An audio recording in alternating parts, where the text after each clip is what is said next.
Ever since I was a kid, literally since the day I was born and I opened my eyelids for the very first time and I was in this world, I used to have one trait about myself that I used to always carry with me.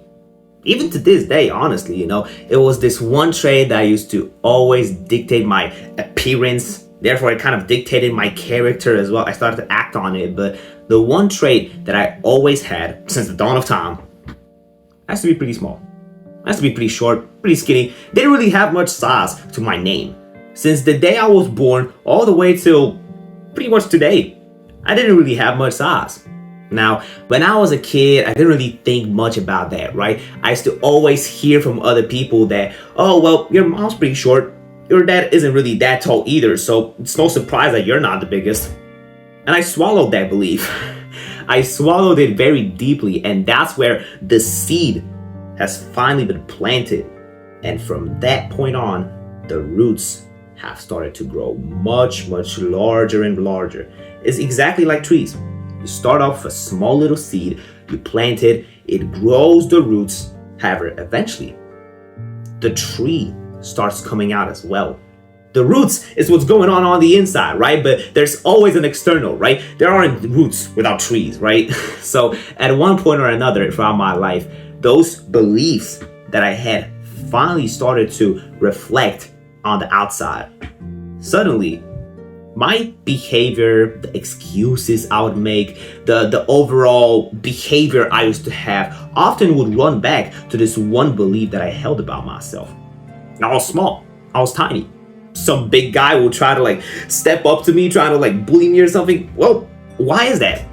Because I'm small, because I can't do much, because I can't step up, right? And I held this belief for a very long time, pretty much the entirety of primary. But once I walked into high school, I remember once I graduated the first year, so I was year 9, about to enter year 10, I've discovered my massive love for basketball. It is my favorite sport to this day. My entire room's covered in it. I have the Shaquille O'Neal jersey, even though he's not really my favorite player, but I used to love basketball. To this day I do, right? One of my favorite hobbies. However, I wanted to get on the basketball team for my high school. It was a little goal that I've set for myself, and one day I was given the chance to actually go to tryouts, right? One of the PE teachers in my school invited me there, and I remember the moment I walk in and I see the massive difference in size between me and everybody. I can't describe to you how freaking shocked I was, right? At the time, I was probably 5'6", maybe 5'7" already. But the thing with high school is that the size difference between everybody can be so significant. When you're in primary, it's like all of your kids. Sure, one kid's bigger than the other one, but you're still children, right? Once you go into high school and you start to see the massive difference in between everybody. Some people are 6'5", some people are 4'11". This guy looks like this guy looks like that. And it's all just a massive mixture to everybody, right? But basketball in particular, basketball is a very, very size-dependent sport, right? I'm pretty sure if you play basketball, you can relate to this, where on your team, in your school, there are dozens of players who are very skilled with the ball, who can dribble, shoot, who can do all of that. But they don't have anything else to stand out. They're small, they have all the same insecurities that I did, so they don't get that many minutes. But because the school only has 1 or 2, 3 big guys, they get all the minutes as well, right? Because they can score.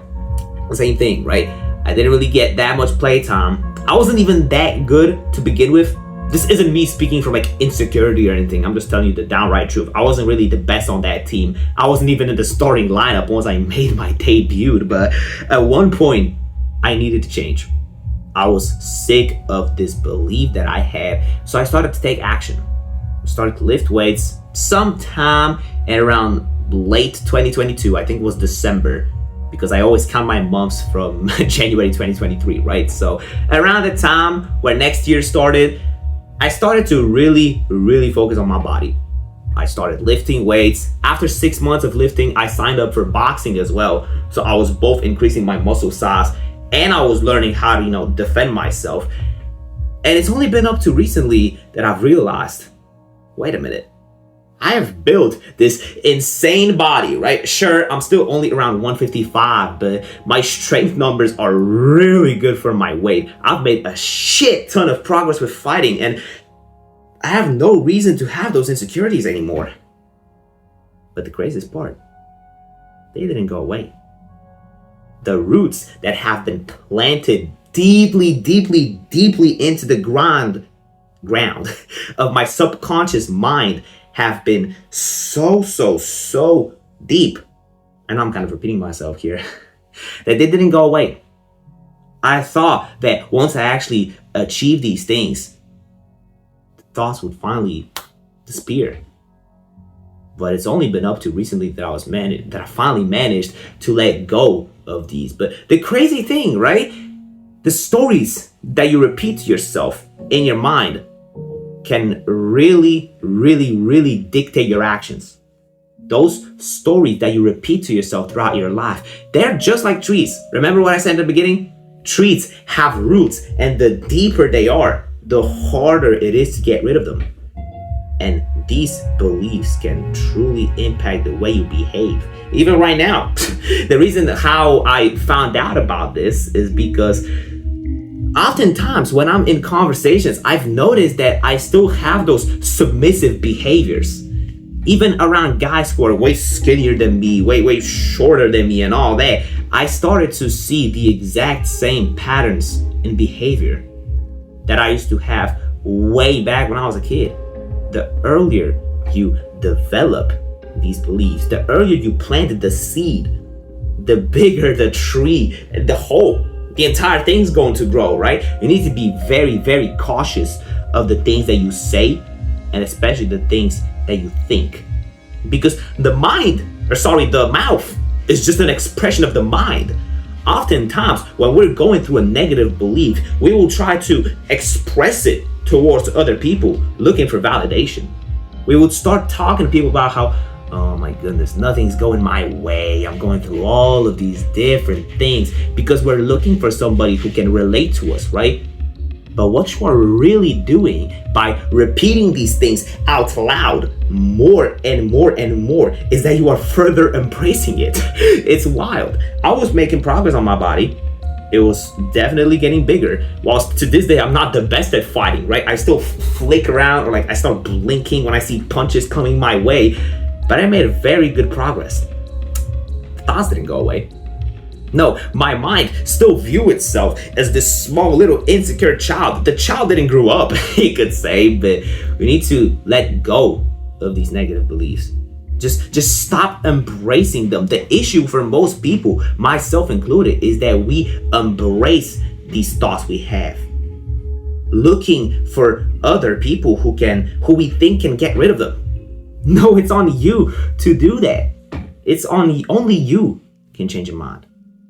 Only you can convince yourself that another belief is right. People can influence you to other things, but you are the one who makes the decision to change. Is changing easy? Absolutely not. But you're better off taking action than to sit there and do nothing. Because what's the point? What's the point, my friend? You can't think your way into positive action, but you can act your way into right thinking. There is a massive difference between the two. Those negative thoughts, as we just discussed, you're only embracing it. You're only embracing them. And if your thoughts are going to dictate your actions, it's not going to go that well. But you remember this time? Let me give you an example which is very relatable. Think of your best friend. Whoever it is, whoever comes up to your mind first, think of that person. Vividly imagine him within your mind. And I just want you to compare the first time you spoke to him and how you speak to him now. You can look back at the time where you've met that person. What were the conditions like? How did you feel? How do you behave? But one thing that's for certain, you definitely didn't feel as comfortable around him as you do now. Back when you didn't know each other, it's like you had no connections yet. They still needed to be formed. So you felt perhaps not uncomfortable because, well, you like that person. That's why you hang out with him. But you felt this restriction But the more you spoke to him, the less that barrier actually stood, the lower it stood, right? Imagine there's this wall between you and that person. It's like that wall started to come down and you could finally cross what's in between. Repetition, doing something more, getting that thing to be inside of your comfort zone, significantly valuable, my friend. But when you repeat these negative stories in your mind, suddenly you won't cross that wall as effectively, because it's like you're trying to cross it whilst your legs are literally chained to a wall. You can't go anywhere. You can't go anywhere. You're stuck. You're being held back by your own subconscious mind. And I just want to add one thing on top of that. You can add positive emotions or perhaps beliefs, same way you added the negative. You plant the seed, you start growing the roots, and eventually, sooner or later, but the tree's gonna start growing back. It's gonna start growing back up, It won't happen at first, but when you actually start to counterattack those negative beliefs with positive, and I know this sounds kind of guru, right? You might not believe me here. I don't blame you if you don't. They'll make a massive difference.